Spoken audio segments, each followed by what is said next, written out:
des peintres de la SACER. D'après les informations à ma possession, on a retrouvé une personne morte, mais on me dit que cette personne-là est de telle communauté que je ne voudrais pas inventer ou dire les noms et que d'autres communautés cherchent à inventer, explique-t-il. Cependant, le colonel Rufai Mapela salue l'intervention des casques bleus de la MONUSCO et des forces armées de la République démocratique du Congo FARDC qui se sont interposés entre les deux cas rivaux pour limiter les dégâts.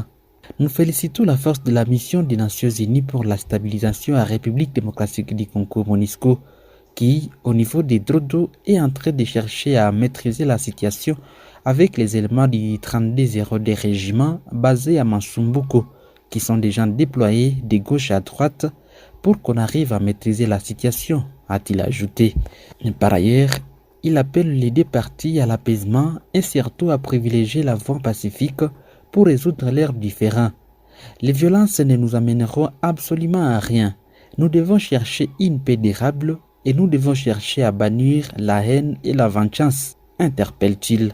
Il est à noter que le 4 janvier dernier, la milice de la Codeco avait été facilitée par la MONUSCO, l'armée de la République démocratique du Congo ainsi que les chefs coutumiers après avoir remis 18 otages de la ville de Bunia. Mais plus d'une semaine avant, près de 32 personnes ont péri dans les affrontements qui ont opposé les mêmes groupes armés dans les chefferies des Agnals et de Walendouati à territoire de Mahagi. Cependant, madame, messieurs, pour rappel, dans ce dernier rapport sur la situation sécuritaire dans l'Est de la République démocratique du Congo, les groupes d'experts des Nations Unies se penchent sur une série d'événements qui ont marqué 2022.